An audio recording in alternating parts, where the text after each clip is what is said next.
flashback. Le vendredi 10 février dernier vers 19 h, Pierre Palmade provoquait un grave accident sur la route départementale D372 de Seine-et-Marne.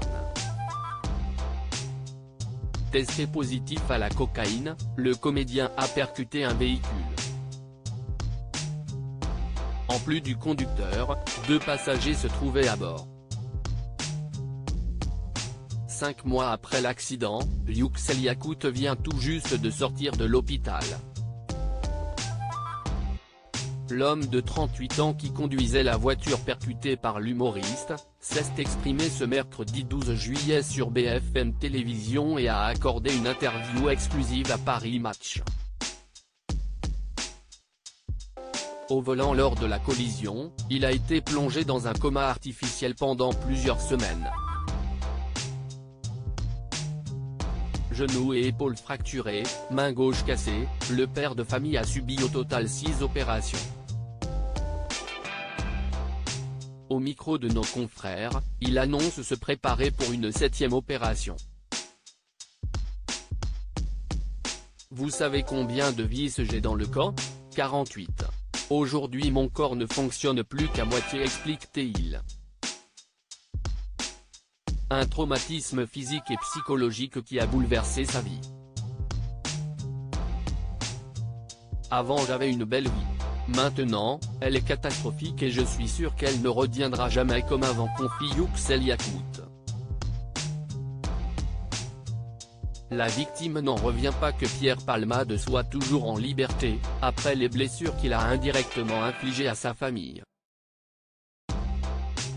Ça me rend malade qu'il soit en liberté, explique-t-il. Dans l'interview accordée à Paris Match, il ajoute « Il ne se soigne pas, il se balade dans la rue et s'amuse en discothèque. Il se fiche complètement de nous. » Pierre Palmade, François Cluzet, Benoît Magimel. Les stars sans tabou sur leurs addictions. Si Yüksel Yakout s'exprime sur l'état de son petit garçon et de sa belle-sœur après avoir fait l'état des lieux de ses blessures physiques et psychologiques, Yüksel Yakout a donné des nouvelles de son fils et de sa belle-sœur, eux aussi présents dans le véhicule au moment de l'accident. Son fils de 6 ans, Devrim, qui se trouvait à l'arrière du véhicule a eu la mâchoire cassée après avoir reçu un choc à la tête, et éprouvait à sa sortie d'hôpital des difficultés à parler, boire et s'alimenter. Si à l'heure actuelle l'enfant peut se mouvoir sans trop de difficultés, son père explique qu'il n'est plus le même. Dès que quelqu'un parle de l'accident, il s'enferme dans sa chambre. Cet accident va le marquer à vie, a raconté le papa de Devrim.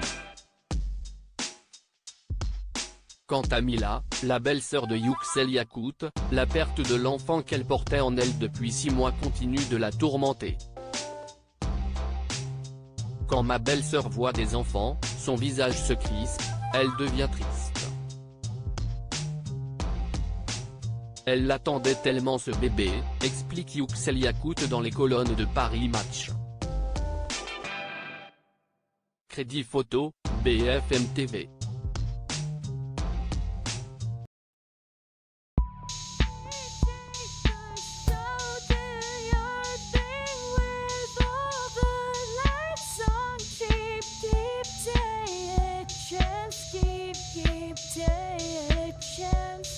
Keep